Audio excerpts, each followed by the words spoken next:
দখলদার ইসরায়েলি বাহিনী এবং ফিলিস্তিন পুরোদমে যুদ্ধ চলছে।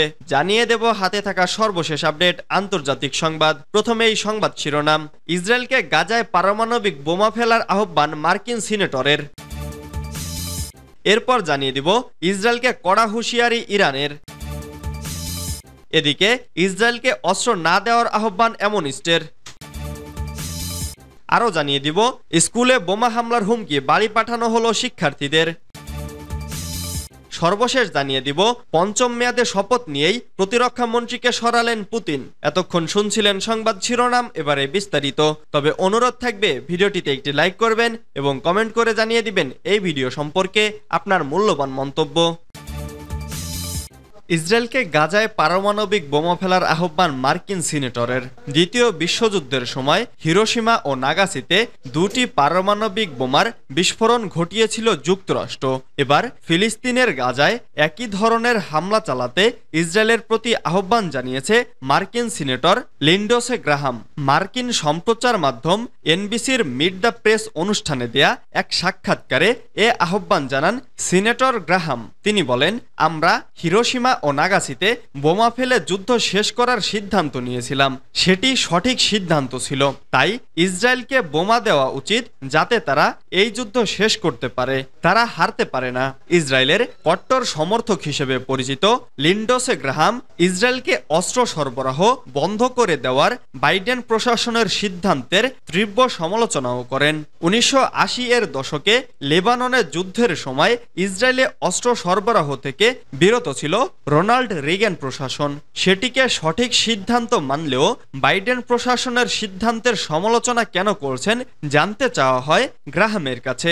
এর উত্তরে তিনি ফের দ্বিতীয় বিশ্বযুদ্ধের কথা তুলে ধরে পাল্টা প্রশ্ন রেখে বলেন, কেন যুক্তরাষ্ট্রের পক্ষে তাদের অস্তিত্বের জন্য হুমকি হয়ে ওঠা যুদ্ধের অবসান ঘটাতে হিরোশিমা ও নাগাসিতে দুটি পারমাণবিক বোমা ফেলা হয়েছিল। কেন এটা করা আমাদের জন্য ঠিক ছিল, কারণ আমরা ভেবেছিলাম এটা ঠিক আছে। লিন্ডসে গ্রাহাম ইসরায়েলের প্রতি আহ্বান জানিয়ে বলেন, ইসরায়েল ইহুদি রাষ্ট্র হিসেবে টিকে থাকার জন্য যা কিছু করতে হয় তা তোমরা করতে হবে। ইসরায়েলকে কড়া হুঁশিয়ারি ইরানের। পারমাণবিক ইস্যুতে ইসরায়েলকে কড়া হুঁশিয়ারি দিয়েছে ইরান। ইসরায়েলকে হুঁশিয়ারি দিয়ে ইরান বলেছে, পারমাণবিক বোমা তৈরির কোনো সিদ্ধান্ত আমাদের নেই, কিন্তু ইরানের অস্তিত্ব হুমকির মুখে পড়লে আমরা নীতি পরিবর্তন করতে বাধ্য হব। খবর এনডিটিভির। দেশটির সর্বোচ্চ ধর্মীয় নেতা আয়াতুল্লাহ আলী খামেনির উপদেষ্টা কামাল খারাজি বলেছেন, ইসরায়েল আমাদের অস্তিত্বের জন্য হুমকির কারণ হলে পিছপা হওয়ার সুযোগ নেই। এনডিটিভির খবরে বলা হয়েছে, গোপনে পারমাণবিক অস্ত্র তৈরি করছে ইরান। দীর্ঘদিন ধরে এমন অভিযোগ করে আসছে ইসরায়েল ও তার পশ্চিমা মিত্ররা। তবে বরাবরই তাদের এ অভিযোগ নাকচ করেছে তেহরান। কিন্তু এবার শুধু নাকচ করেই থামেননি তারা, রীতিমতো তেল আবিবকে শাসিয়েছেন কামাল খারাজি। গত মাসে সিরিয়ার রাজধানী দামেস্কে ইরানি কনসুলেটে ইসরায়েলি হামলায় ইরানের ইসলামী রিভলিউশনারি গার্ড কোর বেশ কয়েকজন নেতা নিহত হন। এ ঘটনায় ইসরায়েলের ভূখণ্ডে পাল্টা হামলা চালায় ইরান। এরপর থেকে দুদেশের মধ্যে উত্তেজনা ক্রমেই বেড়েই চলেছে। চলমান এই উত্তেজনার মধ্যেই ইসরায়েলকে এ হুঁশিয়ারি দিল ইরান। ইসরায়েলকে অস্ত্র না দেওয়ার আহ্বান অ্যামনেস্টির। ইসরায়েল ও ফিলিস্তিনের সশস্ত্র গোষ্ঠীগুলোর কাছে অস্ত্র ও গোলাবারুদ সরবরাহ বন্ধের আহ্বান জানিয়েছে অ্যামনেস্টি ইন্টারন্যাশনাল। এক বিবৃতিতে সংস্থাটি জানিয়েছে, ইসরায়েল ও ফিলিস্তিনের সশস্ত্র গোষ্ঠীগুলোর কাছে অস্ত্র সরবরাহ বন্ধ করা উচিত, অন্যথায় তারা আন্তর্জাতিক আইনের মারাত্মক লঙ্ঘন করতে পারে। এদিকে বাইডেনের হুঁশিয়ারির কোনো তোয়াক্কা না করেই রাফায় হামলা চালিয়েছে ইসরায়েল। বৃহস্পতিবার রাফায় হামলা চালানো হয়েছে। এর আগে বাইডেন ইসরায়েলকে হুঁশিয়ারি দিয়ে বলেছেন যে ইসরায়েল যদি দক্ষিণ গাজার রাফা শহরে আক্রমণ চালায় তবে তিনি তাদের অস্ত্র সরবরাহ বন্ধ করে দেবেন। হামাসের সঙ্গে সংঘাত চলাকালীন প্রথমবারের মতো এটাই ইসরায়েলের প্রতি যুক্তরাষ্ট্রের সতর্কবার্তা ছিল। কিন্তু বাইডেনের এই সতর্কবার্তা কানে তোলেনি ইসরায়েল। তারা ইতোমধ্যেই রাফায় ট্যাঙ্ক মোতায়েন করেছে এবং সেখানে অভিযান শুরু করেছে। রাফাকে হামাসের শেষ ঘাঁটি উল্লেখ করে সেখানে অভিযান শুরু করেছে ইসরায়েল।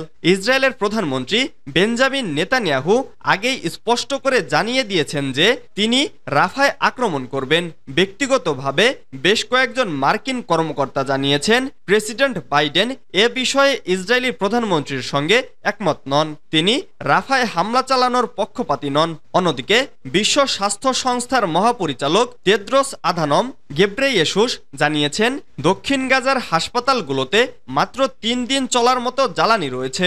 তিনি সতর্ক করে বলেন জ্বালানি ছাড়া সব ধরনের মানবিক কার্যক্রম বন্ধ হয়ে যাবে ও সংকট আরও ঘনীভূত হবে। স্কুলে বোমা হামলার হুমকি, বাড়ি পাঠানো হলো শিক্ষার্থীদের। স্কুলে বোমা হামলার হুমকি দিয়েছে অজ্ঞাতনামারা। এতে করে আতঙ্কিত হয়ে পড়েছেন শিক্ষক শিক্ষার্থীরা। পরে স্কুলের সকল শিক্ষার্থীকে বাড়িতে পাঠিয়ে দিয়েছে কর্তৃপক্ষ। সোমবার ১৩ই মে এনডিটিভির এক প্রতিবেদনে এ তথ্য জানানো হয়েছে। প্রতিবেদনে বলা হয়েছে ভারতের উত্তরপ্রদেশের লখনৌ গোমতী নগরে কয়েকটি স্কুলে ইমেইলে বোমা হামলার হুমকি দেওয়া হয়। ফলে আতঙ্কিত হয়ে পড়ে স্কুল কর্তৃপক্ষ। পরে শিক্ষার্থীদের ক্লাস থেকে বের করে আনা হয়। এরপর তাদের স্কুল ফিল্ডে জড়ো করে অভিভাবকদের তাদের নিয়ে যাওয়ার জন্য বার্তা দেওয়া হয়। স্কুল কর্তৃপক্ষ জানিয়েছে ইমেইলে এমন হুমকি পাওয়ার পর পুলিশকে অবহিত করা হয়েছে। পুলিশ ও বোম ডিসপোজাল ইউনিটের সদস্যরা স্কুলে পৌঁছেছেন। তারা অনুসন্ধান শুরু করেছেন। এনডিটিভি জানিয়েছে হুমকি পাওয়া বিদ্যালয়গুলোর মধ্যে রয়েছে ভিভগড় high school, LPS PGI branch এবং সেন্ট মেরি স্কুল। পুলিশ জানিয়েছে স্কুলগুলোতে তল্লাশি চালিয়ে কোনো বিস্ফোরক দ্রব্য পাওয়া যায়নি। ইমেইলের সূত্র খুঁজতে সাইবার সেল কাজ করছে।